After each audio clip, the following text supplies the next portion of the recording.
Charles Leiter passed away very suddenly. The papers are missing. But I prefer to do things by the book. We're going to perform the autopsy. We will perhaps do it, probably tonight. Cecil Hunter. Anybody heard of this chap? Witchcraft, you know.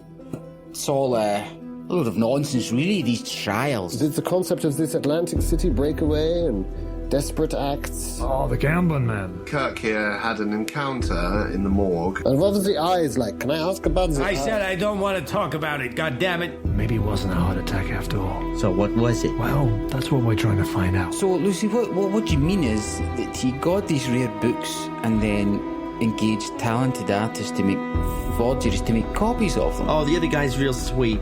Abner Wick. My hearing's not so good as it used to be, Mr. Oakes. Did he just threaten us? My house. I hate it all in my house. I'm sorry. Could you repeat that again? His legal guardian was who, did you say? Dr. Charles Leiter. Hey, Mahoney, don't be afraid to rough him up a little. I know guys like this Abner Wick. How can I help you, my dear? You, first time at unconsidered trifles? How about dinner? My treat, Crawford's restaurant, tonight? This door looks like it's being put in by someone who was concerned by... who recently had his back door smashed. You'll never find me. Anthony Flinders leaps out. He's still ranting and saying, "It was you, that's why you tried to shoot me. You're in the league with them, but now you've fallen into my trap. Hail Satan!" Oh, that's fine. The floorboards shift. And then you hear this deep, guttural, snarling.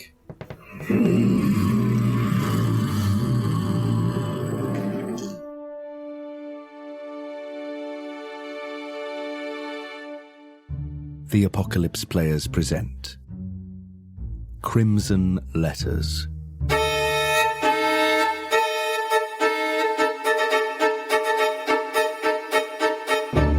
A Call of Cthulhu 7th edition scenario by Alan Bligh. Starring Joseph Chance as Dr. Jonas Steinweg, Danann McAleer as Professor Duckworth, Dan Wheeler as Kirk Sleep, P.I. With our special guests, Doug McAndrew as Dr. Althea Montrose and Mike Perceval-Maxwell as P.J. Mahoney. The Keeper of Arcane Lore is Dominic Allen. Chapter 7, Hide and Seek. Well, I think in the interest of suspense, let's start at Crawford's restaurant. Crawford's is a well-known Arkham institution. It's got a big glass-fronted facade. There's a kind of terrace that you sort of, you go up the steps onto the terrace where there's sort of outdoor alfresco tables. It's lots of vine leaves and flowers. And as you walk behind the elegantly waddling Abner Wick, in his sort of vapor trail of cologne, he breezes through the main doors that are all very ornate, sort of Parisian fin de siècle style, very bohemian, and he lots of green and muted sort of natural colours. He breezes in. It's chandeliers, cut glass crystal. It's a sort of middling lunchtime. It's sort of maybe a third full. You can hear the soft tinkle of glass and cutlery, and the maitre d' smiles and beams with acknowledgement at Abner Wick as he breezes in. Oh, my dear Walter, I don't suppose you could accommodate a lunch group, very short notice? And the maitre d' says, "Oh, Mr. Wick, for you we will move heaven and earth." And then he's clicking at waiters, and they're like rushing to get a special table ready over in the booth. PJ is not at all comfortable in such a prestigious establishment. The maitre d' is also not comfortable with you being in such a prestigious establishment. He makes that abundantly clear, but gives you the benefit of the doubt as Abner's guest. Do I gotta wear a tie to be in this place? Oh, no, not at lunchtime. Not with me. Keep me right on which fork to use and which knife goes where with what. I don't know from this. You will be fine. You'll be absolutely fine, PJ. Yeah, give me a pot of stew and a big spoon, and I'm your man. But all this fancy, fish knives and dessert forks, and I don't know where I am with that. Abner Wick puts a meaty, clammy hand sort of on your shoulder, but slightly too close to your neck, and says, "Oh, my dear, you don't need to impress me. There's no judgment here." I'm a widower, so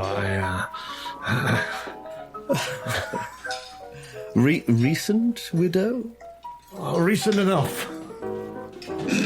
I see. And then the maitre d', "The table is ready, sir," and whisks you over. You sort of pass through these tables to this very nice padded, it's sort of a circular booth. It's sort of opulent red leather seats, and Abner Wick sort of squeezes his way in between the table and the booth and gets sort of like opposite the entranceway. And there are these sort of little green velvet curtains that can be drawn to sort of give maximum privacy. The waiter sort of takes any drinks orders. A glass of milk, if you'd be so kind. If you want to order food, you're more than welcome. It's all on me, my dears. Oh, you do steak? Oh, they do the finest steak. I recommend getting it blue. Getting it below what? Blue, my dear. Oh, blue. They just... What is that? Is that like a fish steak or something? Is that what kind of a steak is a blue? Have you ever had steak tartare? Their steak tartare is very good. I ain't never had that. No. Well, I don't know what that is. Is that like a kind of sauce? It's minced beef raw with raw eggs and chilies. Seasoning. And what do you do with that? You eat it. You devour it. That's disgusting. You would prefer well done, I suppose. I have a steak. I have a medium steak with potato chips. Very good. Well, I'll join you in that. That sounds wonderful. I'm quite peckish myself, Mr. Mahoney. Yes, make that too. I'll have mine medium rare if you don't mind. And as for myself, I'll have the special.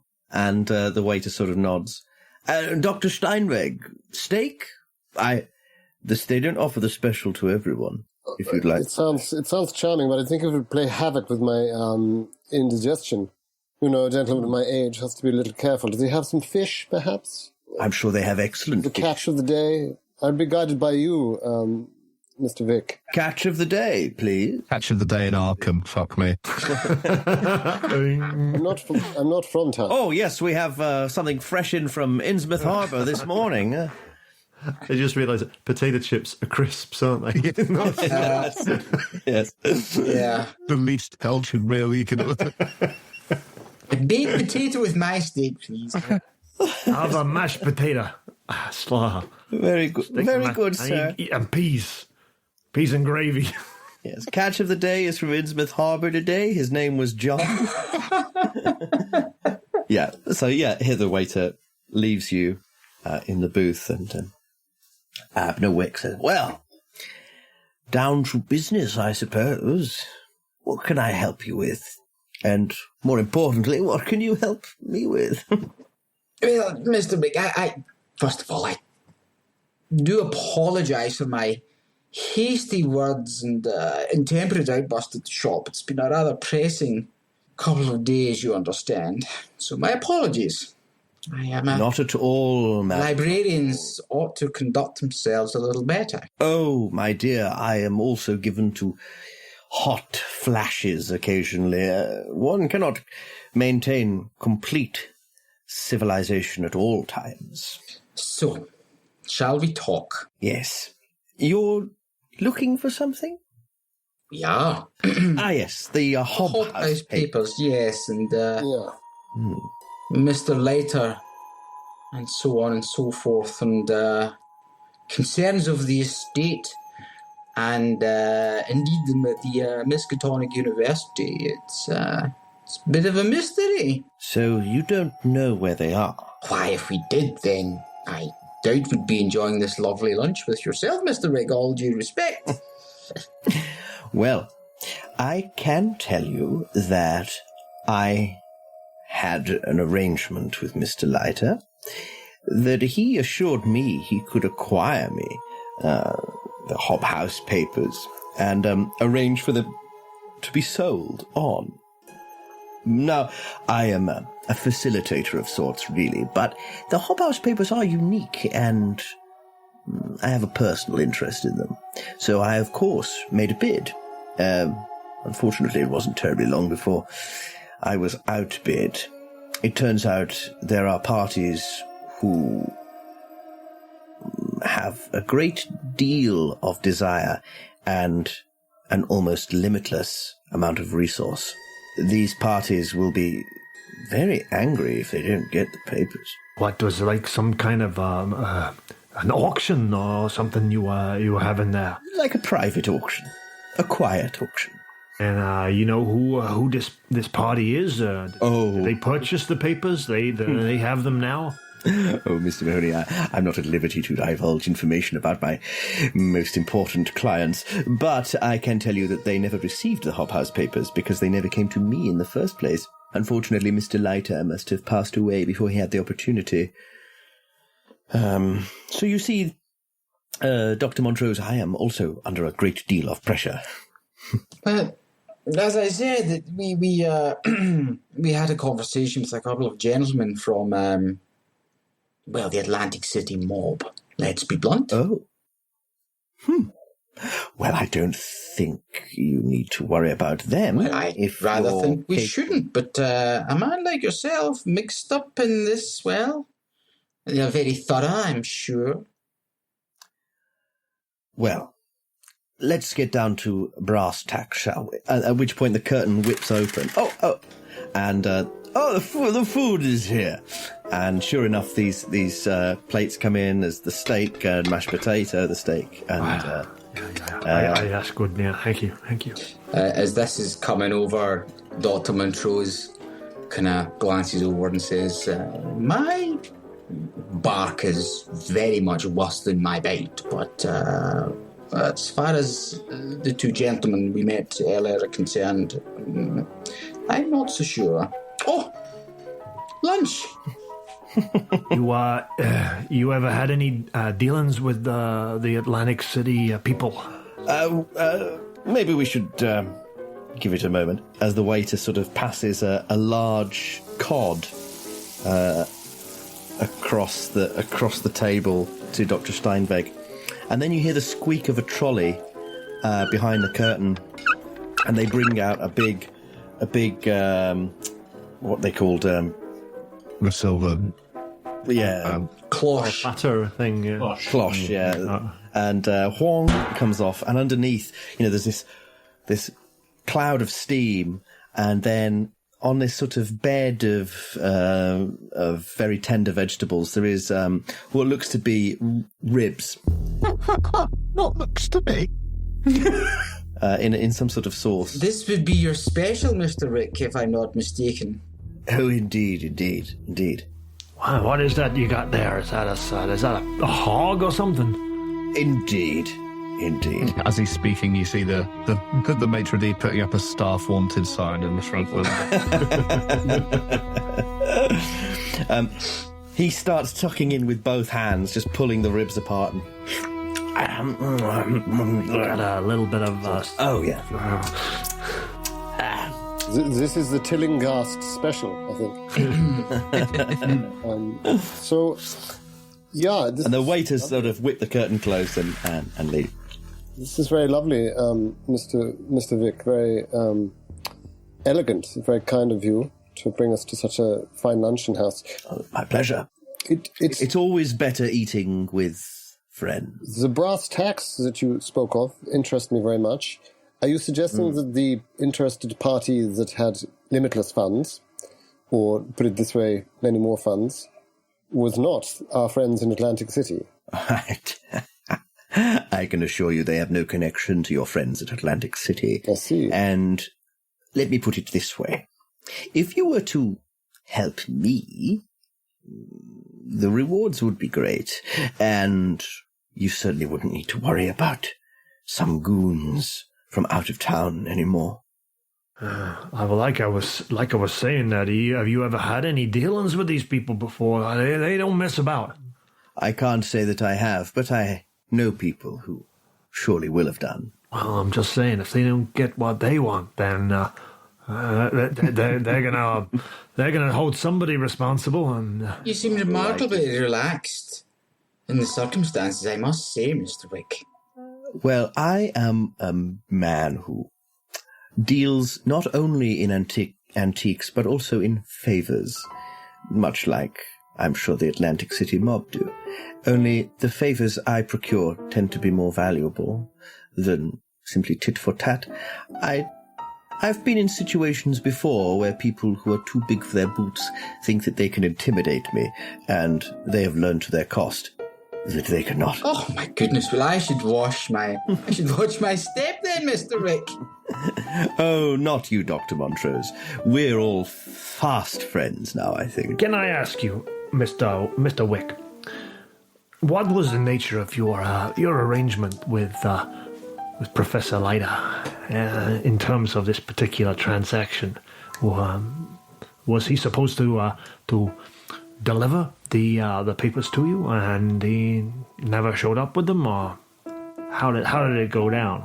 Well, I conducted business with him on several occasions, both as a as a dealer and private collector of rare books and manuscripts, you see. Dr. Leiter was in a unique position to be able to advise and often procure such things. The witch trial papers were unusually hot property for Dr. Leiter. Mostly I have made a modest profit on his offerings, but the witch trial papers spiraled somewhat out of control. It had reached several $1,000s. Mm-hmm. It promised to go much higher. And these other transactions that you're talking about, they were all legitimate first editions and so forth and whatnot? Yes. You can do a psychology roll if you want. Which I've been working towards. And is that, Dom, are you sort of saying that, can any of us join that, or is that...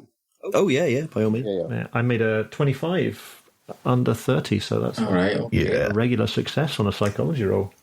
Yeah, just a regular pass. Well, on a regular success, you can tell that he is lying about the authenticity of a lot of these papers. He's definitely sold forgeries on, and he's known that they've been forgeries. Yeah, it's not like he's so he's definitely not. He's definitely in on it, and he's definitely not easily duped himself. Mm-hmm. He knows his stuff. You get the impression. Bearing all this in mind, the many important and interesting documents and books and whatever it is that you've been passing on to collectors and so forth. This was a particular interest. You think that this was a particularly special? I do indeed. And did the people who were bidding for it know who currently, at the time anyway, had the papers? We assumed that Dr. Leiter had them, and the fact that they never came my way, I have to admit I felt a little betrayed by Charles. I can only assume that he had come to an arrangement with a buyer other than myself or my clients. No, which would be a real shame. What I'm meaning is more the fact that your clients, they wouldn't by any chance have the means or the intention to procure these documents in another manner than the purchase through yourself. I'm sure they have the means, but when it comes to loyalty, I think they would trust me to procure them. I don't think they would stoop to anything underhanded. And besides, these clients are foreign. Foreign? What, like Mexican? Further afield than that, I'm afraid. Canadians. Something like that. Or possibly Europeans, or maybe even Oh, yeah. Asians, P.J. Mahoney. Consider the broad picture. You're a European yourself, ain't you? Indeed. You're French or some such, ain't you? So very close to France, but not quite. Yeah. It's a little bit of a sore point in my country right now, but that's fine. And my country, in many ways, is here now, so it's a good thing. Now, I have been very forthcoming. I got one more question for you. Of course. Just one more question. Of course. Who else, to your knowledge, knew that Dr. Leiter had these papers? It's a good question. To my knowledge, the university must have known. They'd made the arrangements. So whoever his colleagues are, I presume. And I suppose young, what was the boy's name? Cecil. That's the one. Yeah. That's the one. I assume he must have known, because, well, he was Dr. Leiter's ward, I believe. Have known, or might know still? Might know still, I suppose. What's the deal there with Dr. Leiter and the Cecil, his ward? Oh, I couldn't possibly say. You're welcome to do another psychology roll. No, that's not a success. I've passed. He definitely knows Cecil's involvement, and he knows what the arrangement is there. I suppose since you are talking about what we can do for you, which I think is only fair, of course, in the exchange of ideas and information that is happening here, aside from the wonderful food, this cod is... the Miskatonic must be a very blessed river. He bites into a bone and it cracks. You like your food, don't you? How are the steaks? Delicious? They're really good. Crawford's is the best. The doctor is nonetheless mildly horrified by the dribble of marrow juice. Oh, yeah. That is coming down the chin of this pallid. Oh, she hides it well. She may be... It's any decent human being would, but I didn't mean you. I meant me. Yeah, maybe Montrose is too. But he just got his napkin tucked into his shirt collar. I can't speak for Dr. Montrose. Peas on a fork with gravy holding them together. Maybe it might even be worth if you're sort of observing his eating habits that closely. It might even be worth a medicine or natural world roll. I did think, perhaps... Unless you've got art cooking. Well, that is interesting. Well... I'm going to make a natural world roll. And that is a 45, which is a fail. I will roll my formidable medicine, which is not formidable at all. No, that is a fail also. I'm going to roll a natural world. I've got 10% in it. Do it. And I got a 0 and an 80. Oh, shame. Tease. Yeah, but I was going to ask, just very quickly, was Leiter being potentially paid in favours rather than in money? Oh. By yourself? Because you're clearly a well-connected man, and was it a case of calling off the heat? I suppose you know about Dr. Leiter's predilections. His little problem, yeah? I have once or twice had to intervene on his behalf. Yeah. Which I'm always very happy to do. Very sophisticated way of dealing with individuals. Payment in kind. If you will. Yeah. Speaking of which, I feel like I've been very forthcoming with my information, and I want to ask you, really, what do you know about Dr. Leiter's death? The university have been very mealy-mouthed about it. Well, he had a heart attack. A heart attack? Yeah. I see. And collapsed in his office. Oh, dear. Oh, that is a shame. Nothing unusual there. Our two colleagues, perhaps of a greater insight, sadly. They're elsewhere, but... I'm not a doctor. I don't know whether...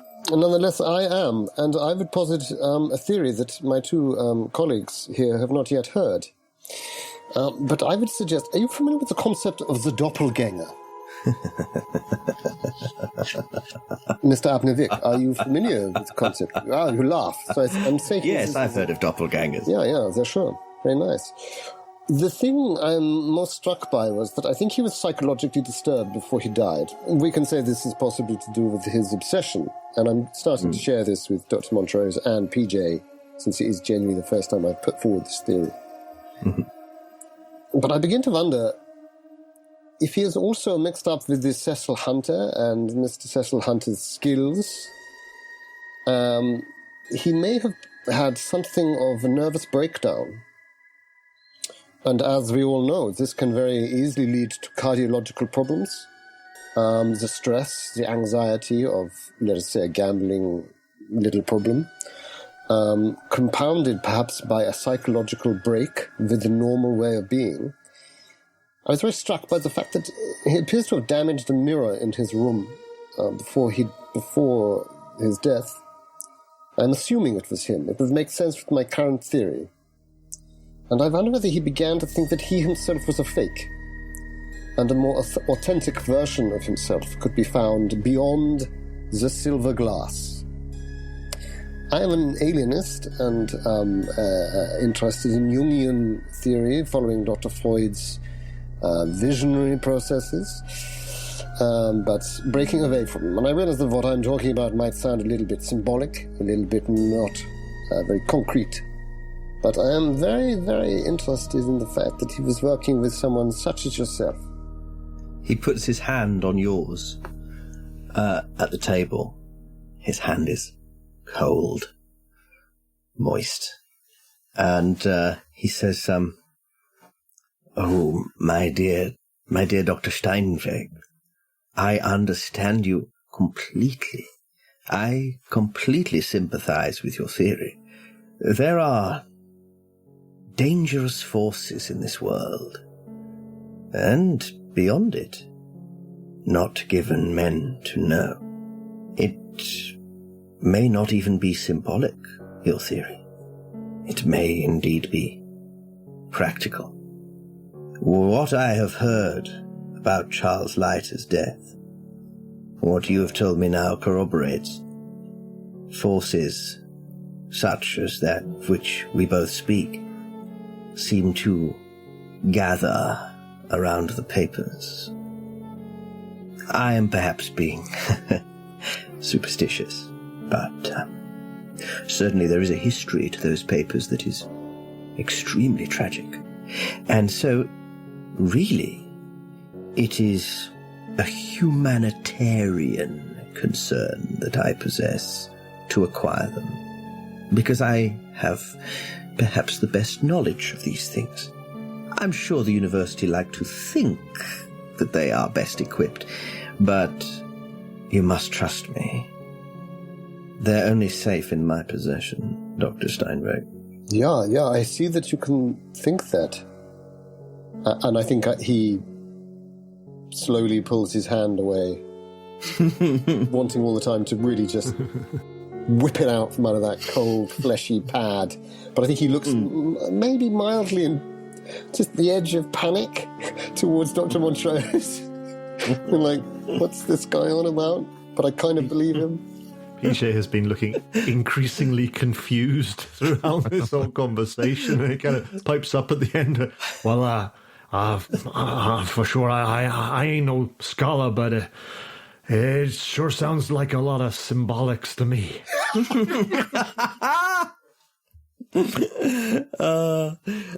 Well, he says, well, anyway, let me tell you, the offer is open.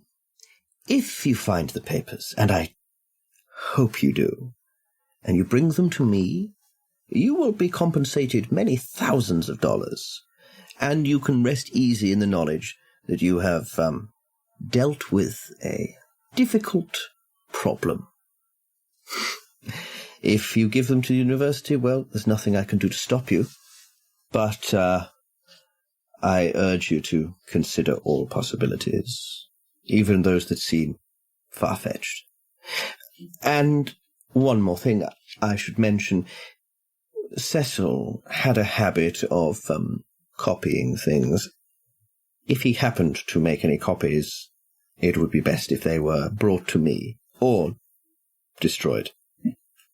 You understand the economics of these things, I'm sure. I was just going to ask you actually about this Cecil, and what kind of a man, what kind of a fellow he is. Do you think he would be perhaps mixed up in the disappearance of these papers? Well, it's possible. He was always very quiet. You've got to watch the quiet ones. My grandson Brian, he's a quiet one. He's a sneaky little fella. You never know what he's getting into. He looks nice as pie, and butter wouldn't melt in his mouth. But you'll find if there's a cookie jar in a cupboard, it'll be half empty, and you won't even know he was there. Yes, young Brian, of course. Well, but he's a good boy. He's a smart. Have you smart seen boy. the body, Mr. Mahoney? Me? Dr. Leiter's body. I ain't seen the body, no. Oh, that's a shame, isn't it? No, none of us have seen it. Our colleagues with greater experience in these matters have seen it. The university is going to some trouble. I believe in the morgue. The morgue? At the university? Why are you so interested in the body, if you don't mind me asking? Oh, I just wondered if they had interred him yet. It would be good to go and pay my respects. I'm sure there will be a ceremony, a funeral, and so forth. Well, do let me know if you hear of anything. And I would prefer to pay my respects privately. I don't think people should know about our business together. And I always prefer those things to be private. I get emotional, you see. Just ignoring that weird statement completely. Very wise. I was wondering as well, is there anywhere, let's say, for talking for the hypotheticals, Cecil was in some way mixed up in this whole situation. He decides maybe he can get a better price for the papers if he goes and sells them somewhere else. So where might he go if he wanted to get away somewhere that wasn't right in the heart of the matter, so to speak? Is there any little hideaway he might have, perhaps, that he might go and hole up? Cecil is quite young, and I don't think he would have any connections that I was not aware of. So I don't think that's a plausible theory. But I'm sure you could ask him. I believe he ended up in Arkham Asylum. Arkham Asylum? Yes. Oh, that's a pretty, that's a pretty serious place, huh? These gifted children, they always burn out. Did he have some kind of a breakdown or something? Oh, who's to say? He had a difficult upbringing, I think. Haven't we all? Oh, Doctor, I think that's your department, isn't it, really, if we want to speak to Cecil? Certainly is. I'm sure I can arrange an interview with him. Perhaps he'll be able to shed some light on this business of the copying. To make a copy too far is sometimes enough to put a man or a woman over the edge. Professor, Dr. Montrose, have we missed anything? Well, I'm somewhat curious, if I'm honest, Mr. Rick, as to why you think this is a matter of protection. You said you were better placed to protect these artifacts than anyone or anywhere else. I'm a librarian. It's not my nature to feel that way when a noble institution like the Miskatonic University is well-versed in preserving these artifacts for the greater good of all. Oh, Dr. Montrose, I never said anything about protecting the artifacts. I'm more interested in protecting humanity. Ah, you're a humanitarian. Well, in a sense. Yeah. Well, listen, Mr. Wick, I think we've probably taken up enough of your time. Oh, do you not want to stay for pudding? Oh, I'm rather full myself. What kind of pudding? Oh, they have all sorts. They got cherry pie. I do like cherry pie. I'm sure they can arrange. Cherry pie can be arranged. And he sort of makes eyes at the waiter who comes over.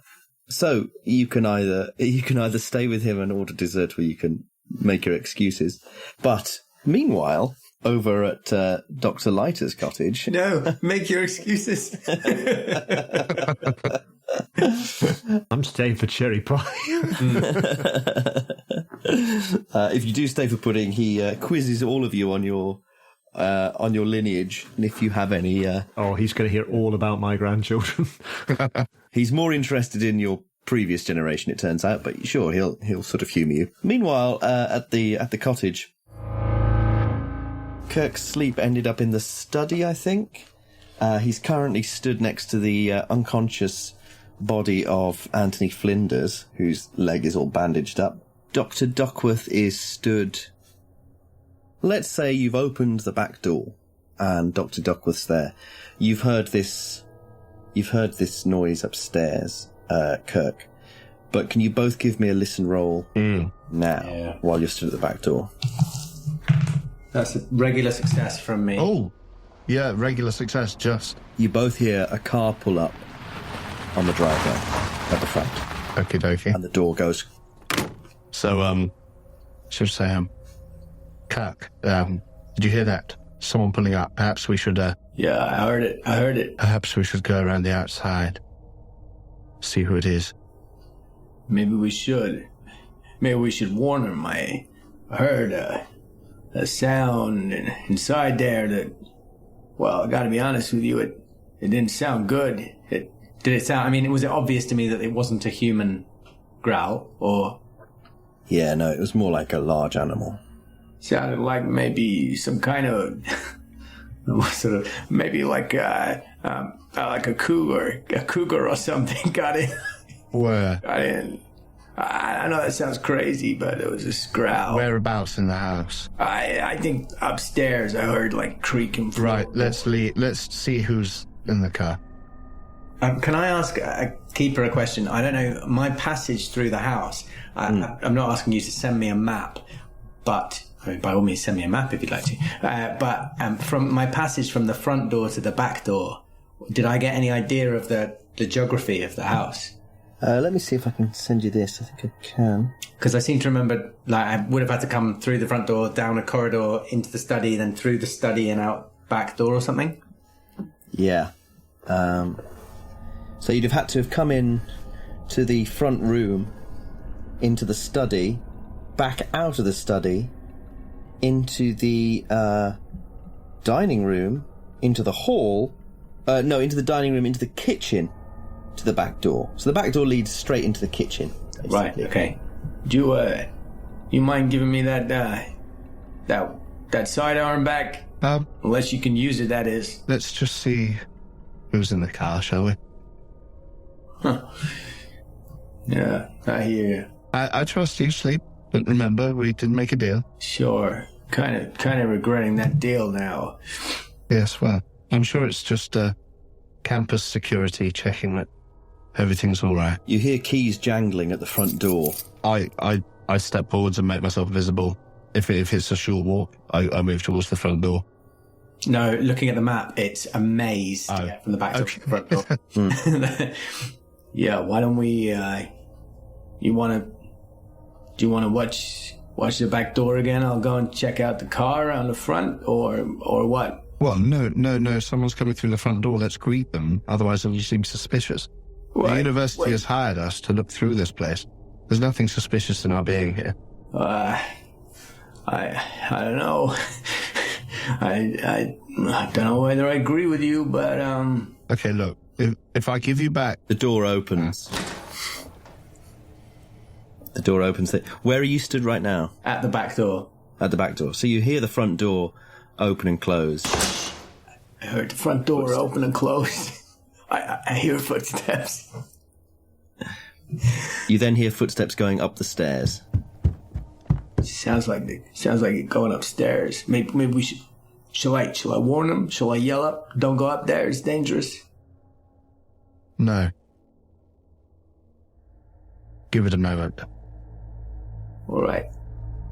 I'm sort of having flashbacks to Ross's corners, and the idea of anything growling or scraping in an attic or an upstairs room is filling me with a bit of dread, so... Listen, oh God, part of me wants to go and check this guy's going to be all right upstairs. Yes, you're right, we should. Well, if you like, I can go and do that. You could check out the car, but if I'm going upstairs, I'm going to need my sidearm. I'm assuming whoever it is from the car. If I give you back your gun, do you promise not to shoot anyone? I can't make that promise. I can promise not to shoot you. Well, I suppose that'll have to do. At least, promise me that you'll let us speak before shooting anyone. All right, sure, Duckworth. You're filling me with confidence. I'll give you that, Duckworth. I hand him over his gun. Okay, so I guess we make our way through to the bottom of the stairs? Yeah, and I think I'll sort of call up, hello? Who's there? We've been hired by the university. We're just looking around an old friend's house. Hello? Give me a listen check, both of you. That's a hard success from me. 30. Good success, not a hard. So, Dr. Duckworth, you hear, and so does Sleep, you both hear the moving around upstairs suddenly stops as if someone's frozen. But Sleep hears something else. In the study, you hear a creak like a window pane moving, ever so subtly.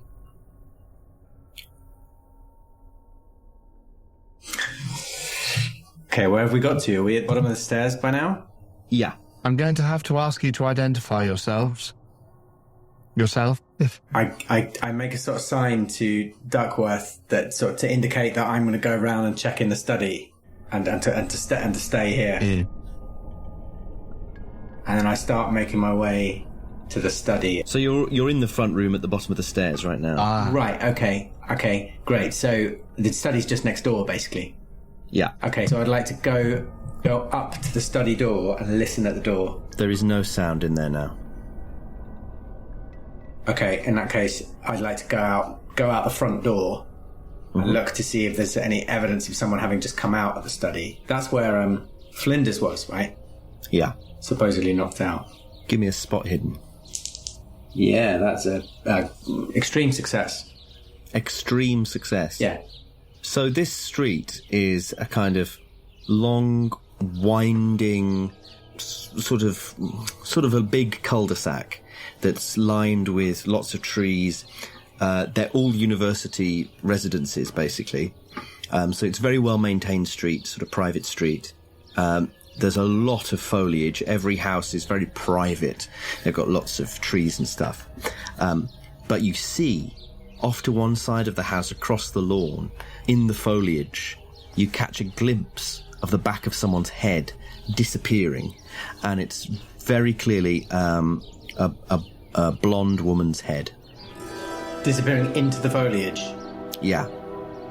Meanwhile, at the bottom of the stairs, you hear there is no response to your shouting. Make yourselves known immediately, or we'll call the authorities. And as I say that, I twist the silver-topped handle of my cane, but I don't do anything else.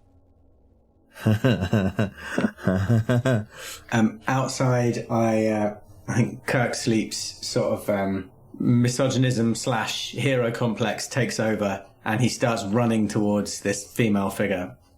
But he thinks about shouting, but then he looks back at I look back at the house and I think about Duckworth at the bottom of the stairs and think I don't actually want to draw any attention to myself, so I just shut up and run towards this figure. Give me a dex roll. So I trip. Okay. But I sort of and I fall, and I kind of feel like I kind of twisted my ankle a bit. But I pull out my my little hip flask and take take a swig of, take a slug of bourbon to, dull the pain of the little sprain in my ankle, and I keep on running, and I push it. And I fail my pushed dex roll. So this time you really hurt your ankle. Yeah. You try and put weight on it, and it's actually not a sprain. It might even be a fracture. It's Oh, worse than you fuck. thought. So you lose a hit point. And you wince in pain. And when you look up, this woman's gone. Bollocks. Well, I limp back to the house. You can give me another spot hidden if you want. Or a listen. Well, I think I'll give you a listen. Well, no, I'm going to give you a spot hidden because it's better. Still failed. I'm only 5 points away. I'm going to spend 5 points of luck for my spot hidden. As you're getting onto the porch, you glance down the road in the opposite direction of where the woman is coming, and you see a car just coming over. You're sort of up a hill, so you see the car slowly emerge up the horizon, if that makes sense, up the hill, and it's a car you recognise. It's the mobsters. Oh shit! You don't think they've seen you yet. Okay. You sort of catch it through the trees coming up. The car that's on the driveway, I think you don't recognise, actually. It's not marked. It's not like a police vehicle or anything like that. No, it's an already an old, like it's an out of date car. Bit knackered. Okay. Okay. What's Duckworth doing? Is the door to the study open? Did Sleep leave it open? Did Sleep leave it open? Yeah. I think probably, because I just rushed to the back door. So I can still keep an eye on the staircase from the looks of this map while sort of glancing into the study. Yeah. And I want to do that as quietly as possible. You can see the prone body of Anthony Flinders. Can I do a spot hidden to see if...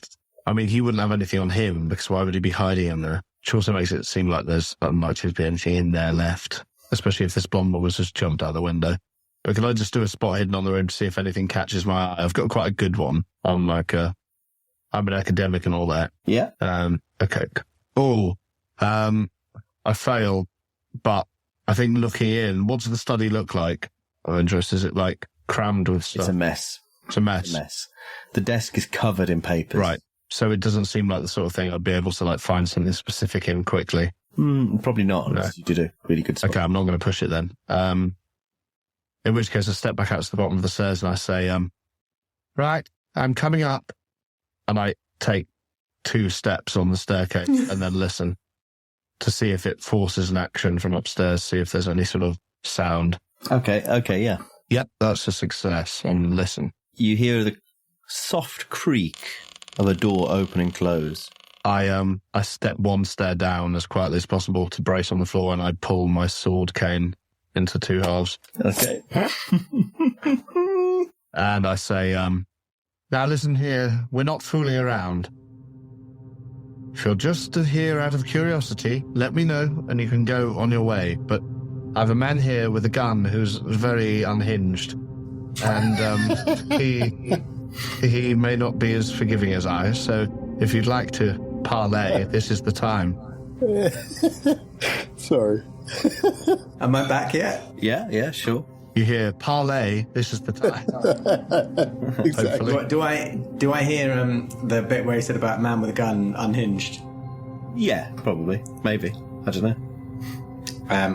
Sure. I hobble to the bottom of the stairs and I yell up, You better believe it, bud. You don't want to mess with me with my 45. And then more quietly, I turn to Duckworth and say, Atlantic City mob outside. Follow me. Right. Okay. I follow him. And I take him towards the study because Flinders was hiding in a cupboard in the study, right?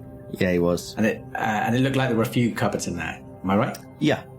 Listen, I say we hole up here, take a cupboard each, let this guy upstairs and these mobsters duke it out between them, and we just deal with the aftermath of the situation. Excellent. You know what I'm saying? Yes, I don't suppose we have any other choice. No, exactly. My psychology would tell me that we leave him prone by the open one, and we take one either side.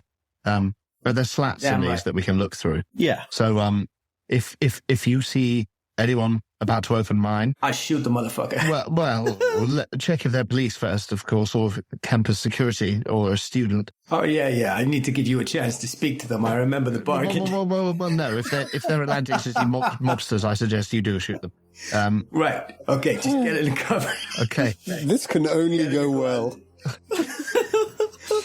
And I sort of get into my cupboard and pull it closed. I get into mine. Align my porcelain mask's eyes to one of the slats and sort of pull my sword back, facing. And have you put Flinders in another cupboard? Well, no. Did he not burst out of one or get knocked out? I assumed he was lying near an open one. So he's but you've left him lying on the floor. Yeah, I haven't had time to explain my theory to Duckworth, but like my theory is that if someone came in and saw a body on the floor knocked out, they would assume that someone had been in this room, taken anything of value, and cleared off. That's what I'm hoping. Mm. Yeah. Just to sow a little seed in your mind, Dom. Yeah. Okay. So, after a moment, you hear the front door. Poosh! Bang! Actually, can you both give me stealth rolls? Wow. Seeing as you're hiding. Yeah, but I mean, you don't have to be stealthy to hide unless someone finds you. Okay, fine. Well, in 6th edition, hide was a skill, so... If my stealth is... I don't want to ask this question, but if my stealth is 40, what's a fumble? 96. It's a fumble. Okay. I mean, yeah, I'm not going to retcon. I was about to say, I know I'm not very stealthy, so I probably wouldn't get in a cupboard if I didn't think I could do it without being quiet, but I've failed, so I'll fail. I was 73 on a 20. So just as you hear the door get kicked open, you quickly shut your cupboard doors, only to realise there's no real way of there's no handle on the inside, obviously, because it's a closet, and they've got really crap kind of catches, so they sort of bang and then immediately open again.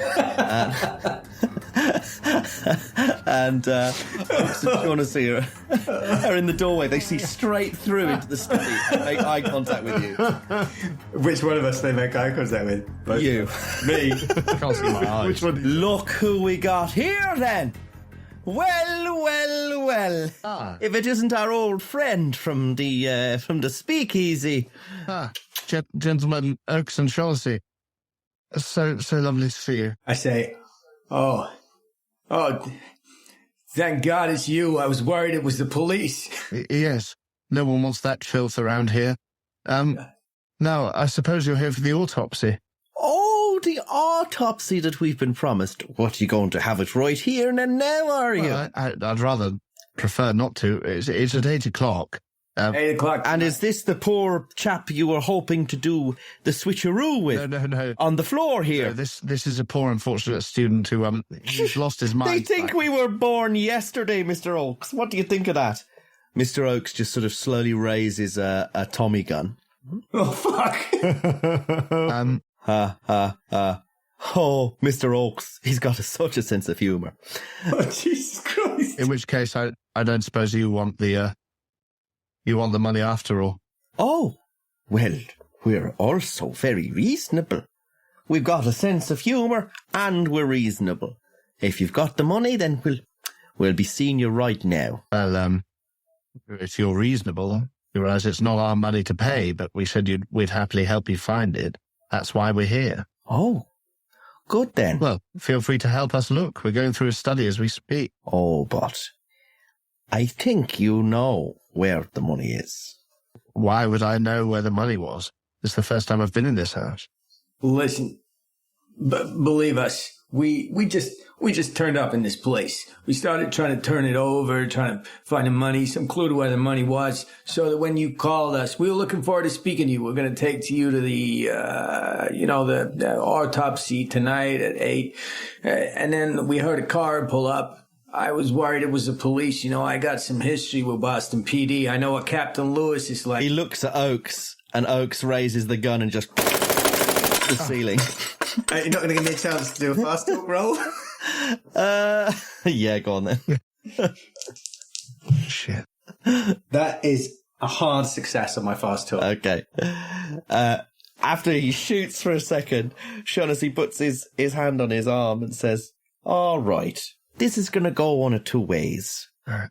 You say that you can take us to this autopsy, and if we can see Mr. Leiter's body, then we'll all be happy, I'm sure. Yeah. We can rest easy. We can tell our employers that it's very unfortunate. I'm sure he'll send flowers. Or we can carry on playing this mad game, and someone's going to get hurt. Well, Do you know that most accidents happen in the home? yes, I do. And most of them involve, it's not the time. But you're right. In fact, why wait until 8? We're near enough to the morgue now. We could take you there now. I have access. I'm a professor of the university. I could show you his body now. We were fools, though. No. We know you're here to protect Lucy. Lucy? Lucy, who the hell is Lucy. Lucy? I never heard of a Lucy. I know Lucy. Oh, come now. You were talking to Lucy when you went to the speakeasy, were you not? Yes. I wasn't talking to no Lucy. I was. I went to visit my friend. Oh. These lot ate Philly cheesesteak, and I had a catch up with my friend. I've known Lucy for years. Ask her, she'll tell you. So you admit it. You're here to protect her by distracting us, getting us away on some goose chase. Why would Lucy be? I mean, I don't want anyone to hurt her, no, but she's not here, is she, sir? Oh, she's not here, Mr. Oakes. We made a terrible mistake. We followed the wrong car the whole way here. Oh. He starts opening the other cupboards. Lucy, the jig is up. Your friends can't help you anymore. Listen to me. I'm being honest with you now. I did hear someone upstairs, but I don't want Lucy being hurt. So I don't think it's her, but if it is, please let her come out and we'll arrange everything. The autopsy's at 8. I'll find you the money. I'll get some out myself. Just please give us a moment. we all go upstairs, smoke out whoever's there. This is the way of us proving our loyalty to your cause. We'll help you. Whoever's in this house, we'll smoke them out. My way of proving my loyalty to your cause is to tell you I trust you with a Tommy gun more than I trust my friend Sleep here with his handgun. Just joking, Cat. You drove off earlier before we had time to tell you about the autopsy at 8. We wanted that. We didn't know how to contact you. You said, we'll be in touch. Well, we're pleased to see you. I'm glad you're in touch. We had no way of contacting you. I don't know what the big deal is. I don't know why you don't trust us. All right, then. Well, then we'll go to this autopsy. But first, we should probably tell Lucy it's safe to come downstairs. Can I call her if it is her? And I honestly don't believe it is. Be my guest. I sort of hobble. They've seen the sword cane now. So I figure like it's not much against a Tommy gun. I'm not the best fighter, so I slot it back in, twist the head and sort of hobble back over, stand at the bottom of the stairs and say, I don't know who you are, but there are very dangerous men up there. You probably know that since you just had bullets coming through the floor. If it's you, Lucy, they just want to talk and I'll help you negotiate. Say if it's you. Please. A figure appears at the top of the stairs. It is indeed Lucy Stone. She's clutching a box. She looks terrified. Oh, bollocks. Bollocks, I thought that was her running through the hedge. And she sees me. Monty? Can the others see her as well? Not from where they're stood. I imagine you're all in the study at this point. Monty? She mouths to you. I Here. I say, I draw my sword cane again. And I say, let me go up. I'll open the doors. You back me up with guns. I'll shout when I hear. And I start sort of making my way upstairs as quickly as possible. And sort of, as soon as I'm out of sight, sort of subtly gesturing for her to move back into one of the rooms. Yeah, okay. You want me to get outside and watch the window in case we got a jumper? A jumper? Oh, goodness. I wouldn't have thought that would be necessary. Shaughnessy, Oakes, you want me to Watch the back. Watch outside. I think we'll catch up if she jumps. Sure. I think we'll be fine just here. Sure. So I get to the landing and I sort of head. I mean, she can't see my face. I have one. But I'm sort of nodding my head sideways towards like one of the side rooms. So she sort of leads you into the master bedroom. As I'm following her, I kick one of the other doors open and say, "Hello, no one in this one. I'll check the others." And I follow her in and I say, "Lucy, they're here for you. I don't know why. But you've got to get out or hide somehow. I'll tell them you've gone." As soon as you left the roadhouse, I headed straight here because I knew I needed to get the hell out of Dodge. And What's in the box, Lucy? What's in the box? Oh my God. She opens the box and there's about $1,000 in cash in there. And there's something else as well. There's paper. There's papers rolled up in there. Is there? If they see me with this, they're going to take the money. I need this money to get out of here. Lucy, I will get you the money, but to get out of here with your life, we need to give them something as a down payment. Can I take the papers from the dollars quickly? Like the actual papers that were... You said there was some papers in with... Mm-hmm. Do I have to do something to notice if they're important? Well, you can take them out and have a look at them. Yeah, they're just receipts. I was thinking it might be... They're not receipts. Right, okay, I'll take them out and have a look at them. They're folded up, they look like really old parchment, and as you fold them out, they're mostly illustrations, sort of strange sigils and pentagrams and runic writing. We don't know what the Hobhouse papers look like, do we? So you can give me an occult roll if you want. Yeah, I've got all right occult. Or if you've got any art and craft. I'll go with my occult, because he's been a bit busy looking at stuff like that since last time. Just a little bit. So small on here. 28. Yes. Oh, yeah, I've got 40 occult. So, yeah, 28. Not a hard success, but a success.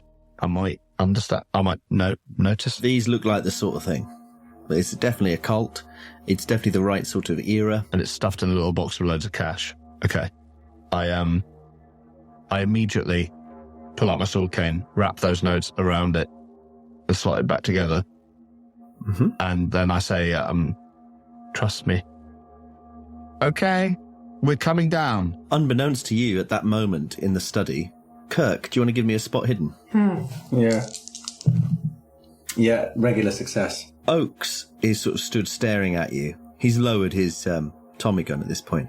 Shaughnessy has started poking around the study a bit, looking through the paperwork. He says, would you look at all these receipts? Atlantic City? Oh, wonder what he was doing there. Someone's paid for some new locks. I wonder why that is, Mr. Oakes. Do you think he was paranoid? Oakes does not respond. And then he sort of stood in the middle of... Shaughnessy sort of stood in the middle of the room, sort of looking around. It's like, you'd think a man like that with a place like this, he'd be able to find us the money. Fairly easy, you'd have thought.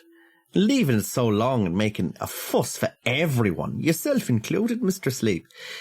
But, Sleep, you've noticed that Flinders' eyes have flicked open. Fucking Flinders. Did you get a hard success, did you say? No, regular. Okay.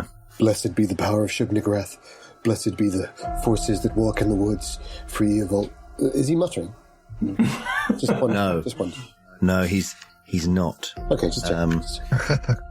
Always with you. But he hasn't moved at all. It's just his eyes are open.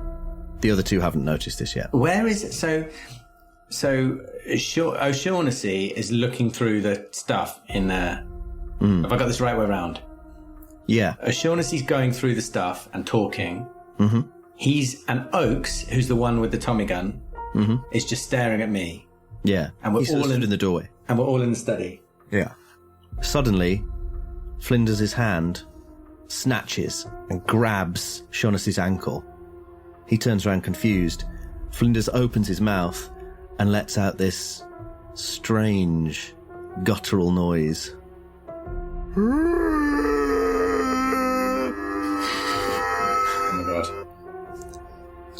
God.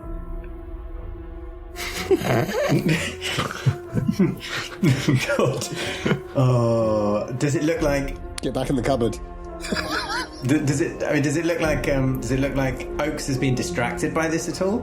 Yeah, Oakes sort of glances down. You notice now that Flinders' eyes are starting to sort of get brighter, it seems. Oh, fuck.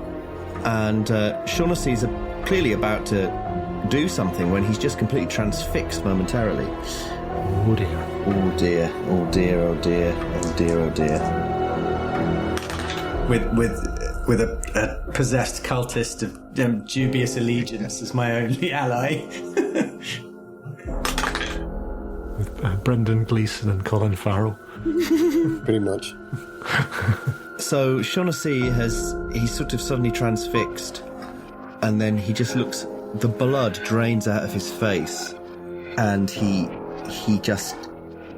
starts just screaming and screaming, and he sort of staggers backwards to the desk, and now he's crying. Flinders is just staring. And his body just sort of rises up, his eyes locked on Shaughnessy, who by now is like, he's tearing at his own face. Fuck. Oakes doesn't know what to do. Oakes isn't doing anything. Fucking hell. He's just confused. I don't know. I'm going to shoot one of them. But I don't know which. I don't know whether to shoot the fucking possessed guy on the floor or the guy holding a Tommy gun. I'm going to shoot Oakes. Yeah. If I was your strategic analysis, I would recommend shooting a confused man over a man tearing his own head off. Well, no, I wasn't going to shoot Shaughnessy. I was going to make shooting Flinders. But it was a case of like, do I shoot Flinders to prove my allegiance to these two pricks, or do I shoot one of the pricks while he's distracted? I'm going to shoot Oakes. Okay. Well, I'm going to try to shoot Oakes. I mean, if this goes wrong, I'm definitely dead. He's got a Tommy gun. Yeah. Oh, this is a really bad idea. I'm going to shoot Flinders. Sorry. Could you try and grab the gun? I didn't say that. Oof. Wait, no, I'm going to shoot. Remind me, a combat roll. I can spend luck, but I can't push it. That's right. I'm going to shoot Oakes. Okay. Go with your first instincts. Should be point blank range here, shouldn't it? Yeah, you can have a bonus die. Oh, thank God for that. Thanks. Sorry, I always forget that the... Thanks, Mike. That's... glad someone's got my back. What else do we get? It would have been a manoeuvre if you tried to grab the gun. It would have been awful. Yeah. It would have been terrible. So my Fail. dex... I always fail at my dex manoeuvres. isn't very good. They're brilliant if you pull them off, but you've got to have... You know, always split the group up, that's what I say. Yeah, never fails. Unless. And you get more done. How did you get on? Well, I'm just about to roll. Oh, right. Thank you for the bonus die. Thank you very much for the bonus die. Without the bonus die, that was a fail, and I would have spent pretty much all my luck to get regular success. With the bonus die, it's an extreme success. Ah, yeah. Ooh. A 0-9. An impale. 0-9 or an 89. Armor-piercing bullets. Fantastic. Sick. Yeah. Yeah. That's the one. So my 45 does 1d10 plus 2 damage. So you do, with an impale, you do the maximum amount of damage, and then you roll on it as well. 12 plus, and then another 8. Is it another, and plus 2 again? So What do you get the plus 2 for? Just the weapon? The weapon is 1d10 plus 2. So it's Then, yeah. So that's As far as I know. a 12 and a plus a 10. So 22 damage. Boy. You blow Oakes' brains apart. Fucking hell. The Tommy gun thunk hits the floor with a big clunk as his body, his brains, his eyeballs, fragments of his skull spray around the door arch and into the living room, and the rest of his body just falls forwards as, like, whatever he just ate just pours out the hole in his neck. Fucking hell. Is that a sanity roll for you? How hardened are you? I think it might be a sanity roll. Have you ever blown someone's head apart like that before? Yeah. No. I think I have. All in a day's work. Private investigator. I'm a private investigator. I used to work for Detroit PD. I'm 49 years old. I used to work for Detroit PD, and I'm a private investigator. It's not the first time I killed someone. All right, I'll give you that. I think that's Come on. Yeah, maybe. Fair enough. Okay, what's Dr. Duckworth doing? You're about to come downstairs. You've just heard screaming. I hear screaming. I hear some sort of weird noises, and then I see brain matter sort of Yes. against the wall below. I think I immediately push Lucy back further down the corridor. I don't want to get my sword cane out again, but I just is there silence after that? I think I'm waiting. No, the screaming is continuing. I think I just shout, "Sleep! Sleep! Are you okay?" It's like a compulsion. Sleep! Everyone falls asleep. Like a command. I forget that I'm an extraordinary psychotherapist. Darren Brown, everyone. It's a real fucking mess down here, Duckworth. Who's that screaming? It's O'Shaughnessy. Why? I can't quite explain it, but Flinders is something's wrong with Flinders. His eyes are gone. He's okay. We gotta get out of here. You got loose. Yes. We just gotta get out of here. I untwist my cane. I remove the papers. I put them in my jacket pocket, and I get my sword. I keep my sword out, and I move down the stairs. I pick up the Tommy gun, and I back out the study with my gun, kind of fixed on Flinders on the floor. Mm-hmm. Flinders eventually just lets go of Shaughnessy's leg, and his eyes roll back in his head, and he just falls down unconscious again. Shaughnessy is still hysterical, and you hear him muttering something. You hear him muttering, the stars are burning in the infinity. They're burning in infinity.